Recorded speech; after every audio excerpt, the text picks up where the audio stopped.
سید علی حسینی خامنه ای در راه سربلندی حرم جمهوری اسلامی ایران شهد گوارای شهادت را نوشیدند و به ملکوت اعلی پیوستند.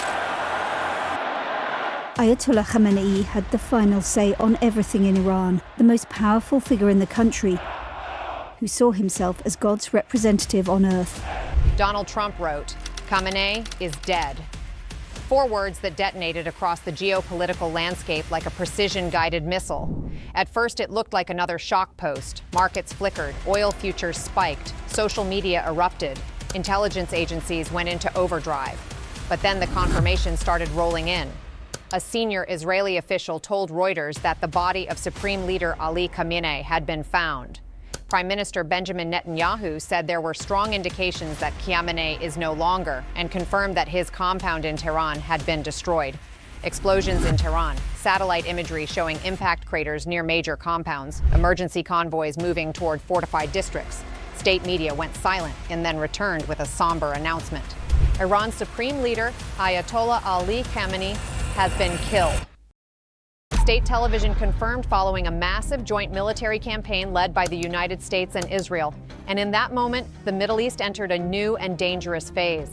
Because this wasn't just the reported death of a religious leader, it was the removal of the single most powerful authority in the Islamic Republic. The supreme leader wasn't symbolic. He was the command node, above the president, above parliament, above the Islamic Revolutionary Guard Corps. For more than 3 decades, Khamenei had been the final decision maker on war, peace, nuclear policy, and Iran's regional strategy. Now he was gone. Before we break down exactly what happened and why this matters so much, please make sure you subscribe to War Theory. We're giving you the real analysis nobody else will touch. What happened next shocked you. Shortly after confirmation of Khamenei's death, multiple Iranian ballistic missiles were fired toward Israeli and U.S. aligned positions in the region. Iran's president vowed that retaliation was a legitimate duty and right following the killing of the nation's supreme leader.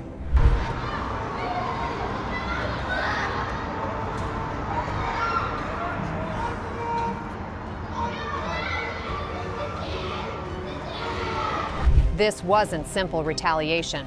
It was ignition. Iran's Islamic Revolutionary Guard Corps announced that all American and Israeli assets and interests in the Middle East have become a legitimate target and declared that there are no red lines after this aggression. Explosions rocked northern Israel as the country worked to intercept incoming missiles. Blasts occurred across numerous Gulf Arab states hosting U.S. military assets: Qatar, Kuwait, the United Arab Emirates, and Bahrain. The U.S. Fifth Fleet headquarters in Bahrain came under missile attack. But here's the part nobody talks about. The outright escalation didn't begin with Donald Trump's announcement. It didn't even begin with the strike that killed Khamenei. It began with years of tension, long before the operation's opening salvo. The architecture of Iranian power was never confined to Iran's borders. Through the Islamic Revolutionary Guard Corps' Quds force, through proxies like Hezbollah in Lebanon, through Shia militias in Iraq, through the Houthis in Yemen, through loyalist forces in Syria, Tehran had built a forward defense network unlike anything the region had seen.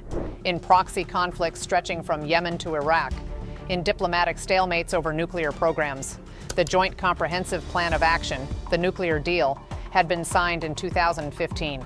The United States withdrew in 2018. Indirect negotiations to revive it began in 2021. By 2026, those negotiations had produced nothing but accumulated bitterness. Iran's nuclear program had advanced to the point where breakout times, the time needed to produce enough fissile material for a weapon, were measured in weeks, not years. Here's what changed everything. What the world saw as sudden crisis was, to those tracking the region closely, the logical conclusion of pressures that had been building for years. The strikes that killed Khamenei were not the beginning of the conflict. They were the moment when a long simmering confrontation finally boiled over. The joint U.S. Israeli campaign, referred to in some reports as a coordinated strike on Iranian strategic capabilities, represented the culmination of those growing pressures. For years, Washington had tried deterrence, sanctions. The sanctions regime was the most comprehensive ever imposed on a single country. It targeted not just Iran's energy exports and banking system, but entire sectors of its economy. The stated goal was to force compliance on nuclear issues. The actual effect was to cripple Iran's economy while hardening its leadership's resolve. Covert pressure. A shadow war had been underway for years. Stuxnet, the computer worm discovered in 2010, was only the most famous of what was likely many operations designed to slow Iran's nuclear progress. The assassinations of Iranian nuclear scientists eliminated key personnel. Explosions at facilities like Natanz and Fordow set back enrichment programs by months or years. Diplomatic negotiations.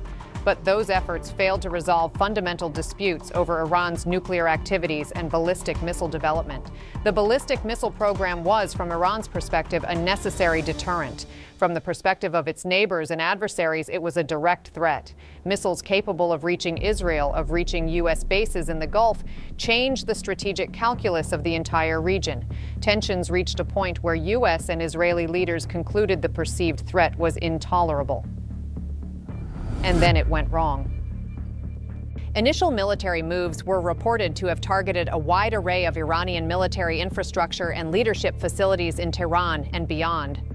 Satellite imagery later confirmed sustained bombardment of key urban and military areas.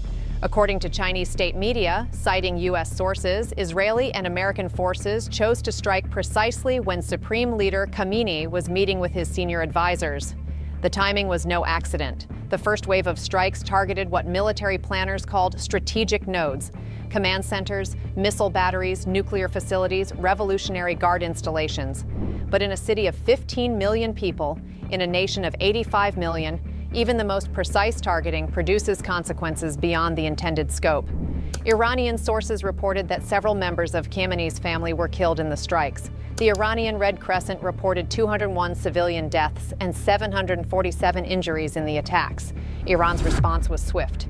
Missiles and drones were launched at U.S.-aligned bases in the Gulf and at Israeli territory. Civilian populations in the region heard air raid sirens as conditions deteriorated rapidly. In Qatar, a senior official confirmed the country intercepted an Iranian missile using the Patriot defense system. Kuwait's Civil Aviation Authority announced the temporary closure of the country's airspace. Jordan reported sirens sounding in several areas. This wasn't just a clash between military forces. It was a confrontation that drew in regional and global powers. At an emergency session of the United Nations Security Council, U.S. and Iranian representatives traded accusations. UN Secretary General Antonio Guterres warned that the strikes violated international law and urged a return to diplomacy to prevent a broader war. The Security Council had been created in 1945 to prevent exactly this kind of conflict. 81 years later, it found itself powerless to stop it. The United States, as a permanent member with veto power, could block any substantive action. Russia and China, while critical of the strikes, had their own calculations to make. The region's strategic geography turned a bilateral dispute into a potential domino effect. 20% of global oil consumption moves through the Strait of Hormuz every day. A single tanker strike, a single mine, a single military escalation could close it. And closure of the strait means not just higher oil prices, but potential shortages. Economic disruption that ripples through every importing nation on Earth. Global markets reacted to instability in the Gulf, with oil prices rising sharply. Some oil majors and top trading houses suspended crude oil and fuel shipments via the Strait of Hormuz. Shipping insurance premiums for Gulf transits increased tenfold. Airlines rerouted flights around Iranian airspace, adding hours to routes between Europe and Asia. But here's the part nobody talks about. The military objectives claimed by U.S. officials, preventing imminent threats and degrading Iranian missile capabilities, did not on their own end the conflict. Military planners use terms like degradation to describe percentage reductions in enemy capability. But capability is not the same as intent. Even a degraded Iranian military could still inflict enormous damage. Even a disrupted command structure could still launch devastating retaliation. And the deaths of Iranian personnel, the destruction of Iranian facilities, created a demand for revenge that no military objective could satisfy. Instead, they created uncertainty about what comes next. Within Iran, the death of Khamenei has left a leadership vacuum. Under the Iranian constitution, a council composed of the president, judiciary chief, and senior clerics is temporarily charged with the duties of the supreme leader until a new one is selected. The Interim Leadership Council faced challenges unprecedented in the Islamic Republic's history. They had to maintain government function during a national security crisis. They had to manage retaliation against a superior military power. They had to navigate internal power struggles among factions that had, for decades, been balanced against each other by Khamenei himself. And they had to begin the process of selecting a new supreme leader, a process that had no established procedure for an emergency succession. The ultimate responsibility for appointing the next supreme leader rests with the 88-member Assembly of Experts, a cadre of elected Shia clerics chosen via public elections every 8 years. This is where things started getting weird. Prior to Khamenei's death, former President Ebrahim Raisi had been widely regarded as a likely successor. In the current vacuum, speculation now swirls around Mojtaba Khamenei, the 56-year-old son of the supreme leader, despite his lack of formal governmental experience. Reports suggest he wields considerable behind-the-scenes influence and maintains strong connections with the Islamic Revolutionary Guard Corps. Yet his candidacy remains controversial. Hereditary succession is not traditionally accepted in Iran's clerical hierarchy. Other names circulating include Ali Larijani, a former parliamentary speaker, Mohammad Bagher Ghalibaf, the current parliamentary speaker, and Hassan Khomeini, the grandson of the Islamic Republic's founder. Iran's president has vowed vengeance while state media continues mourning amid nationwide ceremonies. The government declared 40 days of mourning following Khamenei's death, a period of intense symbolic significance in Iranian religious and political culture. The 40-day mourning period provides a timeline, 40 days during which the regime can mobilize public sentiment, consolidate control, and prepare its response. What happens after those 40 days will depend on whether the regime has succeeded in projecting strength and unity, or whether internal divisions have begun to surface. Elsewhere, reactions have been divided. Some global leaders condemned the strikes and warned of wider instability. Others expressed cautious support for efforts to reduce nuclear proliferation. European allies found themselves in an uncomfortable position. Germany, France, and Britain issued a joint statement condemning Iranian attacks but did not directly condemn the U.S. Israeli strikes. The UK government reiterated that Iran must never be allowed to develop a nuclear weapon, while confirming it had not taken part in the strikes. Russia and China took a different stance, calling for restraint and criticizing the violation of Iranian sovereignty. This is where things got complicated. Iranian forces have not only launched missiles at Israel, but some were intercepted over allied states and U.S. bases. Multiple countries hosting U.S. forces reported missile and drone activity in their skies. For Gulf Arab states, the strikes presented a nightmare scenario. They shared U.S. security partnerships, but also shared borders and waterways with Iran. They had no desire to be drawn into a conflict between Tehran and Washington, but geography and alliance structures made neutrality difficult to maintain. When Iranian missiles crossed their airspace, they faced choices: intercept and become combatants, or allow and risk U.S. anger. Most chose a middle path, tracking but not engaging, trying to stay out of the crossfire. In Israel, a state of emergency was declared, with school closures, mobilization of reservists, and a heightened defensive posture as missile alerts sounded across the country. Israel had prepared for this moment for years. Its missile defenses, Iron Dome, David's Sling, Arrow, were the most sophisticated in the world. Its civil defense systems were practiced and tested. But experience doesn't make it easier. The sirens still bring fear. The shelters still fill with children. The waiting still wears on the soul. Some civilian areas, including in Iran itself, have reported strikes that hit non-military targets, such as a school in Minab province, according to Iranian local sources. These claims are subject to dispute, and independent verification is ongoing. Here's what we now know about Minab. The death toll from the attack on the girls' school in Minab rose to 85, according to Iran's judiciary. Iranian Foreign Minister Abbas Araghchi posted a photo of the damaged building on X, stating it had killed innocent children and warning that these crimes against the Iranian people will not go unanswered. The Minab school became a symbol. In Iranian media, it was evidence of American brutality. In international forums, it was a reason to demand investigations. Whether the school was targeted by accident or intent, its destruction added to the accumulating human cost of conflict. And this is where they mess it up. Neither side appears to want a prolonged conventional ground war. U.S. leaders have avoided rhetoric about occupation, focusing instead on degrading strategic capabilities.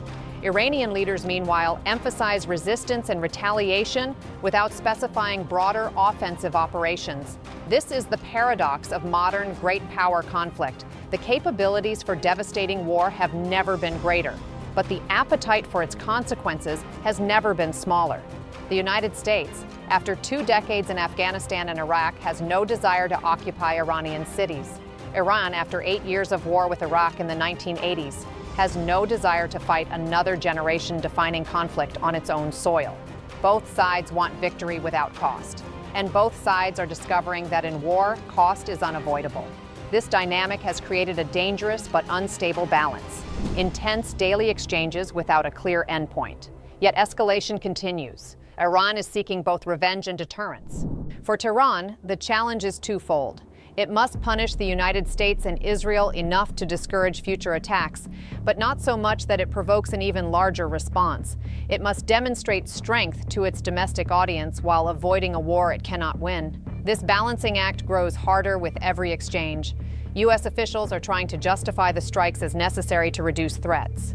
For Washington, the calculus is different. The strikes were intended to set back Iranian programs by years, but every day brings new intelligence about what remains, what is being rebuilt, what new threats are emerging. The definition of success becomes murkier with each passing week. President Trump, monitoring the operation from his Mar-a-Lago resort, posted on Truth Social that heavy bombing will continue uninterrupted throughout the week to achieve peace throughout the Middle East and indeed the world. A U.S. official told Reuters the strikes are expected to happen over several days. Regional powers are recalibrating their alliances and defenses. Saudi Arabia had been moving toward rapprochement with Iran, hosting talks, reopening diplomatic channels. Those efforts now hang in the balance. The United Arab Emirates had diversified its security relationships, balancing U.S. partnership with outreach to Russia and China. That balancing act grows harder when conflict erupts. This is where everything fell apart internally. Public sentiment inside Iran is mixed. Following the announcement of Khamenei's death, thousands of Iranians took to the streets across Tehran and other cities. In Tehran, hundreds assembled in Inqilab Square, raising flags and posters of Khamenei and shouting slogans condemning the U.S. and Israel. In the holy city of Qom, hundreds gathered at the shrine of Hazrat Masumeh to denounce the attacks. In Mashhad, mourners draped a black flag over the dome of the Imam Reza shrine. Some mourn deeply and rally against the perceived foreign aggression. Nationalism, even in a state as divided as Iran, often intensifies when the nation is attacked. For some Iranians, the strikes are an assault on their country, regardless of their feelings about their government. They rally to the flag, to the memory of Khamenei, to the defense of the homeland. Others express anger at the regime's long domestic repression. Iran's government had faced waves of protests in 2009, in 2017, in 2019, in 2022. Each had been suppressed, but each had revealed the depth of discontent beneath the surface of the Islamic Republic. For those who had been beaten, imprisoned, or had lost loved ones to state violence, the death of the supreme leader was not a national tragedy, but an opportunity. They watched the crisis with different eyes. The reactions inside Iran exposed deep societal divisions, with some grieving the loss of a symbolic leader and others expressing relief after years of repression. Meanwhile, disputes over succession and authority have created political friction among Iran's elite and military leadership. The Revolutionary Guard, the regular military, the clerical establishment, the security services, each has interests, each has factions, each is calculating how to emerge stronger from the crisis. The death of Khamenei removes the arbiter who balanced these competing interests. In his absence, they compete for position. And that competition, invisible to the outside world, shapes what Iran can do and what it will become. Internationally, the situation remains highly fluid. UN calls for de-escalation continue. Diplomatic back channels are said to be active, but trust is low and rhetoric on all sides remains hardline. And here's the reality nobody wants to admit. There is no simple resolution to a conflict shaped by decades of mistrust, competing regional ambitions, and unresolved disputes over nuclear activities. What comes next will depend on political decisions behind closed doors, as much as military developments on the ground. This story isn't over. And the next move could change everything. This documentary is based on reporting and confirmed events as of March 2026. The situation continues to develop.